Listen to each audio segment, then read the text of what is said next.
The sky above Earth Base 12 turned dark. Not because of night, but because of something else. Commander Noah Blake stood at the edge of the observation deck. He looked up and saw a massive shadow covering the sun. Ships, hundreds of them. Alien ships. His fingers tightened around the railing. "They're early," he said quietly. Noah was tall, calm, and always serious. He had seen battles before, but never something like this. The war wasn't supposed to start yet. There were peace talks planned. The alien race called the Zaran were difficult to understand, but they had never attacked without warning. Until now. An alarm echoed across the base. "Commander Blake, you're needed in Command Room 1, the voice from the speaker said. Noah ran inside. Screens were flashing. Officers were shouting. Everyone looked confused. "What's happening?" He asked. An officer replied. "Zaran fleet just appeared above Earth's orbit. No message, no signal, just silence." Noah frowned. "That's not like them." Just then, the ground shook. A low hum filled the air. One of the ships above had launched something. It wasn't a missile, it was a pod. And it was falling fast. The pod crashed in the desert outside the base. Noah didn't wait. He took his small recon team and rushed to the crash site. They reached it within minutes. The pod hissed. It opened slowly. Everyone raised their weapons. But what came out was not what they expected. It was a small child. She looked about 7 years old. Her skin was light blue, her eyes bright like stars. She didn't look scared. She looked calm. Noah lowered his weapon. "Who are you?" he asked gently. The child looked at him, then pointed at his chest. "You're human," she said. "That's good. I need you to marry my mom." Silence. The soldiers looked at each other, confused. Noah blinked. "What did you say?" The child stepped closer. "I'm Ilari. My mother is Ilyara, High Commander of the Zaran Council. She sent me here. You need to marry her." Noah didn't know what to say. Was this a joke? A trick? "Where is your mother now?" he asked. "She's not safe. She's hiding. Some Zaran want war." "She doesn't.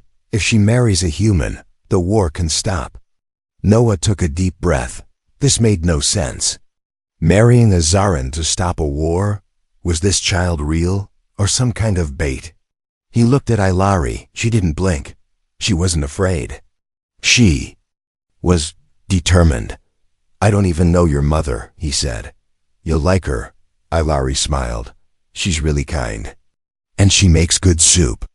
Noah tried to hide a smile. The situation was serious, but this child was strange in a sweet way. Before he could answer, his comlink buzzed. "Commander Blake, Zaran troops are landing in Sector 4. Noah turned to his team. "Secure the child. Bring her to the lab for medical scan and safety. I'm going to the front." But Ilari grabbed his hand. "They'll kill her if you don't help," she said. "You're the only one who can save her." Noah paused.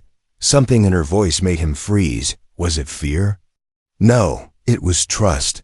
She believed in him. A stranger looked into her bright eyes. "Where is she?"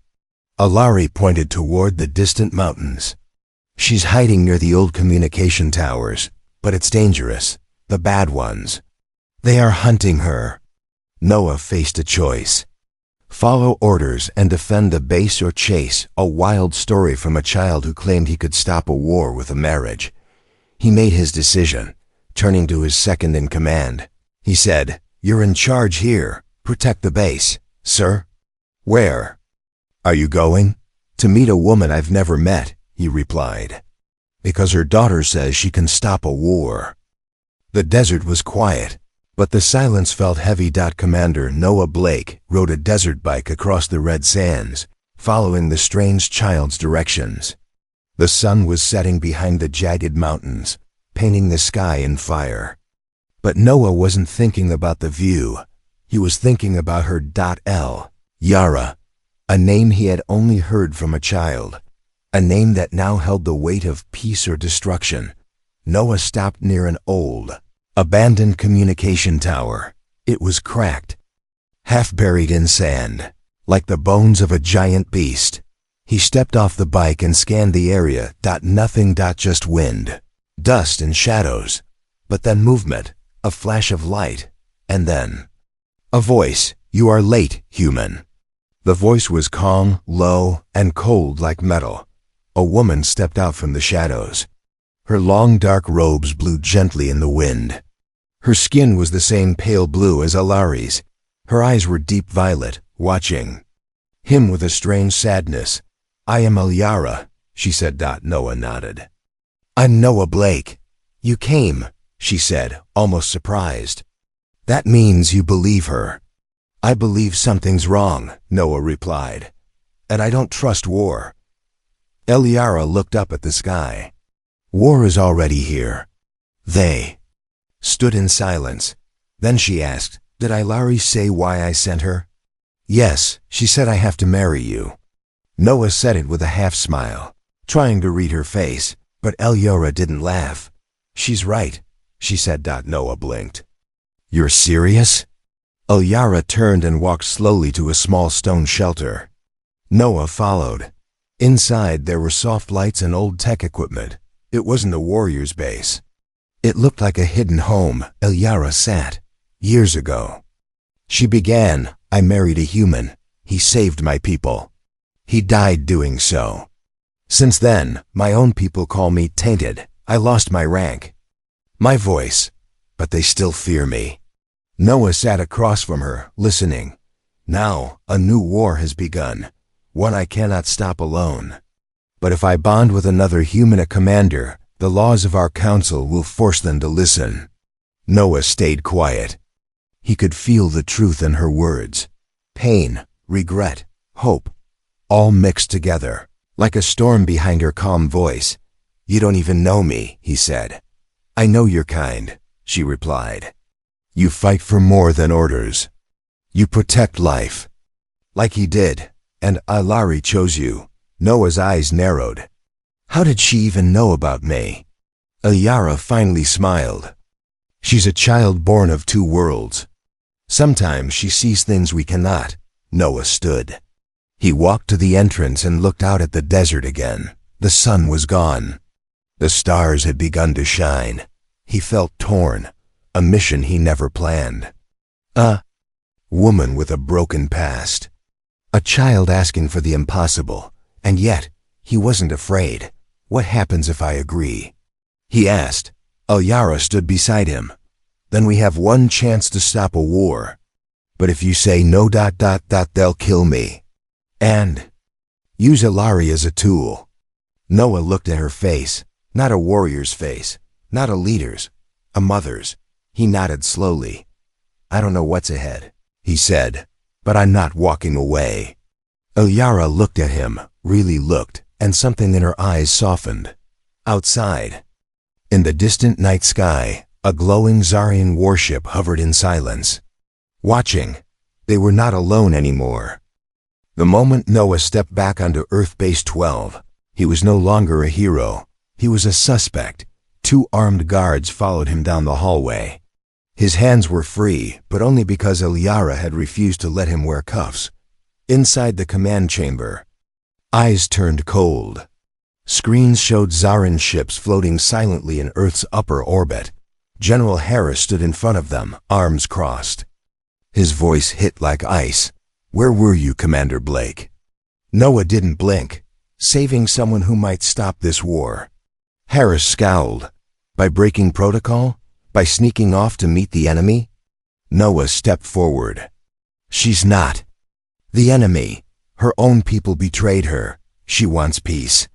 "She wants a treaty," the general replied, "by marrying you." Noah stayed silent. Harris tapped a screen. A picture of Ilyara filled the room. Then one of Ilari. Then files marked classified. Noah leaned in. "What is that?" "A DNA analysis," Harris said. "Ilari's blood holds something powerful, a perfect genetic blend.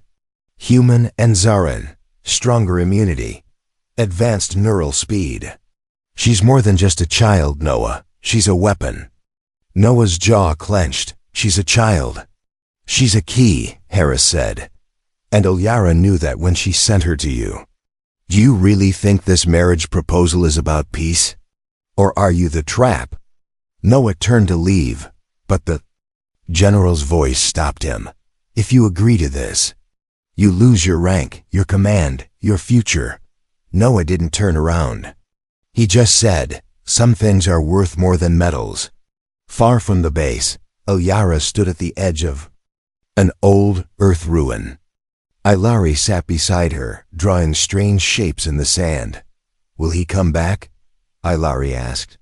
Ilyara's voice cracked. I don't know. Ilari smiled. He will. You both have the same eyes. Ilyara blinked. What do you mean? Ilari whispered, eyes that hide pain, but still hope. Back at the base, Noah sat alone in his quarters. He stared at the ring he always wore around his neck. It belonged to his brother killed in the Mars Rebellion. His brother had once said, a real commander protects the people, not the badge. Noah made his choice. He opened a secure line. Ilyara, he said. She appeared on the screen. Soft. Strong, silent. I'll do it, he said. But not for the treaty. Not for politics. Then why? She asked. For Ilari, for you. For a chance to prove we can be more than enemies. Ilyara nodded. A soft smile touched her lips, but she didn't know. Someone was watching their call. In the shadows of Earth's defense network. A secret faction of humans were planning something else. Something darker. They didn't want peace. They wanted control. And Ilyara's marriage wasn't just a solution to the war. It was a trap within a trap. The desert night was still. Too still.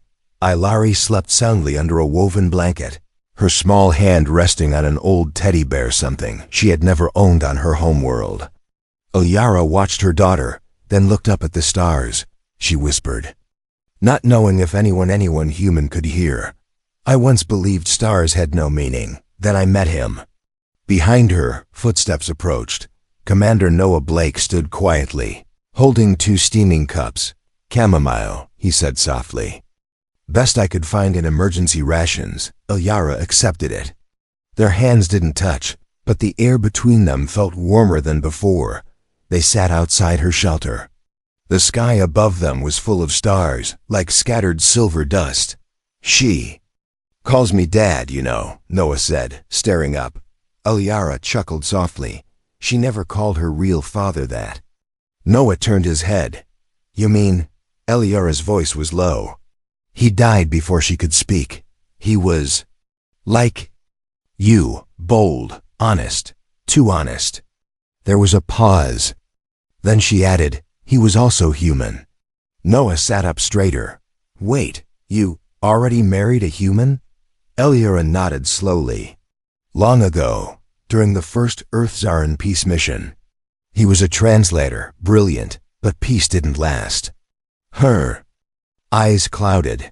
My people called me a traitor. His people called him a spy. He died protecting me from both sides. Noah leaned forward. Why didn't you tell anyone? Even your daughter didn't know. She was too young, and her voice shook slightly. I wanted her to believe the world was kinder than it truly is. A breeze passed. The stars blinked like quiet witnesses. Noah spoke. Maybe that's why she believes in this. In U.S., even if we don't. Ilyara looked at him. Do you? He didn't answer right away, but he looked her in the eyes long, deep, without fear. I believe in something I can't explain, and that scares me more than the war. Suddenly, a red light blinked on Noah's wristband. He tapped it. Commander, came a broken voice. Base 12, under attack. Zaran Strike Squad. Not ours. Repeat, not ours. We're betrayed. The message cut off. Ilyara stood. They found us. Noah drew his weapon. They're not coming for me. They're coming for you. No, she said, voice sharp. They're coming for Ilari. They rushed inside. Ilari was awake, sitting up. I saw it in my dream. she whispered. "They're wearing your colors, but they're not your people."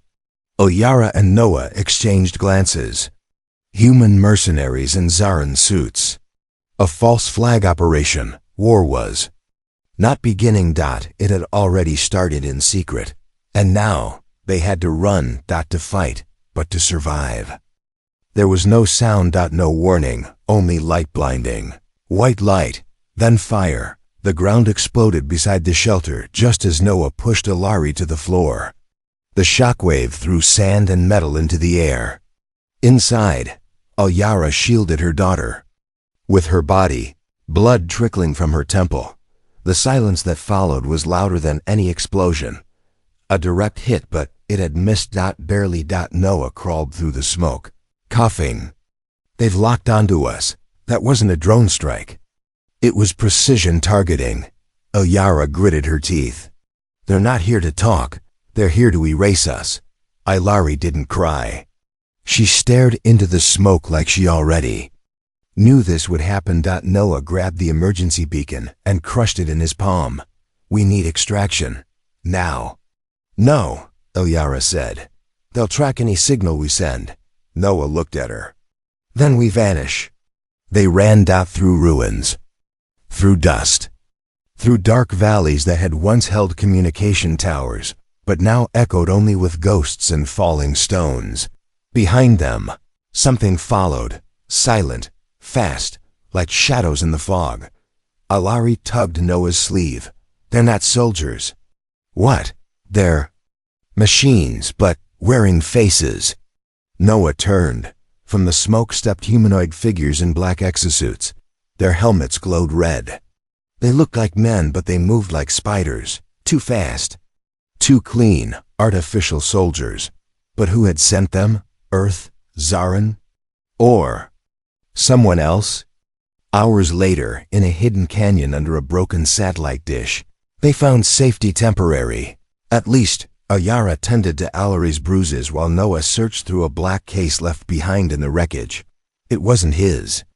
It had a human. Military seal. But inside was something alien, a data crystal. He inserted it into his wristpad. The screen glowed. Files appeared. Classified. Project. Unity. Subject A13 status. Live specimen located. Potential for hybrid activation confirmed. Objective, secure child. Terminate maternal subject after data. Extraction. Noah's hands trembled. He read the lines again. Then again. It was clear now. This was never about peace. Ilari wasn't just important. She was engineered. A weapon. A key. And Earth wanted to use her. Then kill. L. Noah turned to them both. He wanted to tell the truth, but he saw the way Ilyara was gently fixing Ilari's braid. How Ilari leaned against her, eyes half closed, trusting, even after. Fire and blood. He closed the screen. Not now, not yet. He sat beside them, silent. "I don't know who to fight anymore," Noah whispered. Ilyara replied without looking at him. "Then fight for what you want to protect." He looked at them. Both. And for the first time since this mission began, he truly knew what that meant. The desert wind carried no sound, no gunfire, no alarms. Just quiet. But inside Noah Blake, a storm was growing. He stood alone at the edge of a canyon cliff, looking down at the broken world below. His hands were shaking, not from fear, from knowing. He could no longer return to who he was before. Behind him, Ilyara packed a small bag. Ilari sat cross-legged on the floor, humming softly and tracing stars in the sand with her finger. They were getting ready to leave Earth for good, but Noah hadn't moved. His comlink buzzed. It was General Harris. "Noah, come back. You've gone too far." Noah didn't answer. "You're still one of us," the voice continued, "but you must bring the child in. You're not a traitor yet." Noah pressed the button. "Stop calling her the child. Her name is Ilari." A pause. Then Harris replied coldly, "Then you are choosing their side." 3 hours earlier, they found an abandoned hangar buried beneath an old human outpost. A forgotten place safe, for now. Inside, Ilyara sat quietly, sharpening a Sci-Fi. Broken blade. Alari curled up beside Noah and whispered, "Will you leave us now?" He shook his head. "No." She smiled, but her eyes didn't. "You're scared." "I am," he said honestly. "Why?" Noah took a breath. "Because I don't know what I am anymore. Soldier, traitor, protector, husband." Alari blinked. "You don't need a name to do what's right." Ilyara looked up. "She's right," she said softly. "You don't have to stay for us. We'll understand." But Noah couldn't move, because he saw the truth. They were his family now. Not by blood, but by choice. Night came, and with it, a signal. A shuttle. Waiting for him. From Earth. One last offer. Come back. Hand over the girl. Go free. No punishment. No prison. Just silence. Noah stared at the blinking beacon. Behind him. Alari's small voice called out, "If you go, my mom will stop smiling forever." He turned, and there she was, Ilyara, standing in the doorway, holding back tears with warrior strength. "I won't stop you," she said. "But if you stay for real. No lies, no mask. Just you." Noah dropped the beacon, crushed it under his boot. "I'm tired of running from myself," he said. "I'm not choosing a world. I'm choosing you." Far above, in the shadows of the stars, a hidden ship watched. A human signal disappeared, and somewhere deep in its dark halls, a voice whispered, "Activate Phase 2. It wasn't supposed to rain in the Cathar Desert, but today, it did. Silver droplets fell like quiet blessings over the rocky cliffs as a small group gathered under the open sky. The air shimmered with electric tension, part fear, part hope. "Commander." Noah Blake stood dressed in ceremonial black, his Earth badge removed from his chest. Beside him stood Ilyara, draped in deep violet robes, the color of morning and new beginnings among the Zareen. In front of them stood Alari, holding both their hands. "This is not a human tradition," Ilyara whispered. Noah smiled. "It's not a Zaran one either." "Then what is it?" she asked. He looked into her eyes. "It's ours." Across the galaxy, screens flickered in silence. Zaran councils, human war rooms, pirate outposts, rebel hideouts. All watching the same broadcast. A human commander, a Zaran exile. United not by force, not by treaty, but by choice. Noah spoke into the camera. "We were told peace needed war first. That love between our species was unnatural. That trust was foolish. But this child," he looked down at Ilari, "reminded us of what we forgot." He turned to Ilyara. "I do not marry you to end a war. I marry you because I see you, all of you. And I want to be the man who protects it." The wind calmed. The stars above blinked softly. And somewhere, far away, something shifted. But not everyone clapped. Inside Earth's secret command center, red lights lit up the war map. "Sir," an officer whispered. "He did it. They bonded under Zaran law. It's official." The general didn't move, then launched the override. "Sir, if we can't stop the marriage, we stop the child." Back on the desert cliff, Ilari froze. She clutched her head. "They're coming." Ilyara rushed to her. "What do you feel?" "The sky is burning," Ilari whispered. "They want to erase me." Noah pulled out his scanner. A missile hypersonic was already inbound. He grabbed both of them. No time for escape pods. Then Ilari stood up. Tall, calm. "No need." She lifted her small hand, and the sky rippled. The missile stopped in midair, froze, then reversed. It flew back into the clouds and exploded in the stratosphere. Noah stared. "How did you?" Ilari looked at her mother, then her father. "I'm not just a bridge between two species," she said softly. "I am what comes next." A month later, peace treaties were signed. War was called off not because of threats, but because of a child who forgave both sides. Noah and El Yara moved to a floating colony where humans and Zarin now live and learn together. Alari attends school. She still draws stars in the sand, but now she laughs more because she saved 2 people from war and gave the galaxy something it had forgotten how to dream about: a future.